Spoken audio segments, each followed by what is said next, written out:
In today's review, we will venture into the works of Peter F. Hamilton by taking a closer look at Misspent Youth. This 439-page novel was published in 2002 and functions as a prequel to the wider Commonwealth Universe and the two books that form the Commonwealth Saga in particular. Hence, the volume number 0.5, which is derived from the categorization scheme employed by Goodreads.com. The other entries in the wider Commonwealth Universe are the three novels of the Void Saga and the two books that constitute the Chronicles of the Fallers. Misspent Youth has a science fiction hardness that is equivalent to Diamond, as it is based on anticipating the effects of a few scientific developments that might well lie within humanity's grasp in a couple of decades. In contrast to most other novels written by Peter F. Hamilton, Misspent Youth exhibits a very restrained world building and overall scope. There are some interesting and original ideas, but they are again quite sparse in comparison to Hamilton's more well-known novels. Similar to the world building, the roster of characters is also comparatively small, as it focuses just on a handful of characters. In terms of critical reception, Misspent Youth neither won any awards, nor was it even nominated for any in the first place, at least according to what is provided on Goodreads.com. The popular reception is also quite mixed, which is probably a rather flattering statement, considering that Misspent Youth just achieves a combined score of 3.3 out of 5 stars, based on a couple of thousands of reviews on Goodreads, Library Thing and Amazon. So, what is going on with this novel? First, let us quickly summarize the plot before we delve deeper into the shortcomings of Misspent Youth. The story takes place in the early 2040s, when the 78-year-old Jeff Baker, the inventor of the datasphere, is selected by European Union politicians to be the first patient to receive a rejuvenation treatment.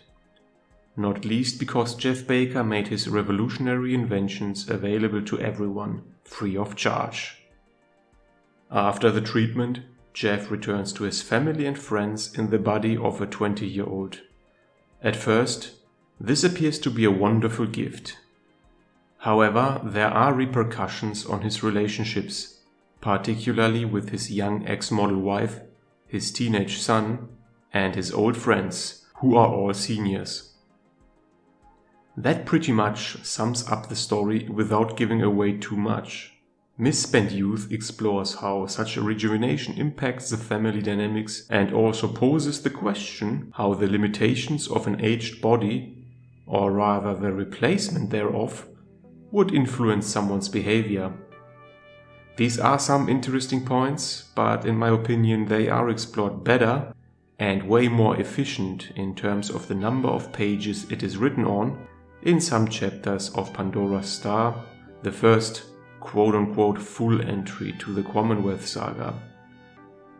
It does not help that most of the characters, particularly Jeff Baker himself, are objectively horrible, without an opportunity to redeem themselves. And I am not the only one claiming this. Peter F. Hamilton himself stated in an interview that he gave in 2004, and I quote, "I could see why it didn't appeal to a lot of people. It was an unpleasant story about unpleasant people. With hindsight, it was never going to be as popular as my other works."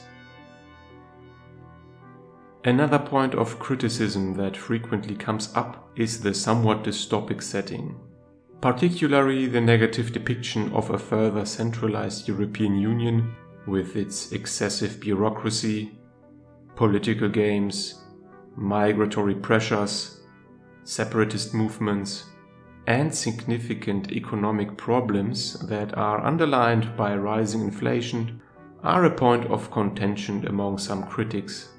Characterizing Peter F. Hamilton as spouting anti-EU fear-mongering might have had some basis in the year 2002, but if we are being honest, much of what he described as fiction has now become reality, with the exception that the United Kingdom remained part of the EU in Misspent Youth. Therefore, this criticism is not really valid in my opinion.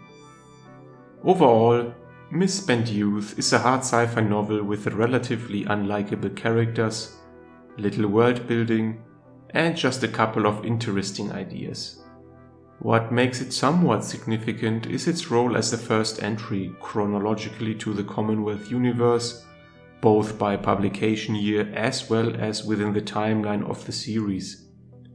However, even from that perspective, Misspent Youth is probably not the best option to head into the Commonwealth Universe. Pandora's Star and Judas Unchained are likely the best option here. After reading these first couple of books, you may decide whether to give Misspent Youth a shot. You will be rewarded with some Easter eggs in other books of the Commonwealth Universe, but you will also not miss much if you skip Misspent Youth either.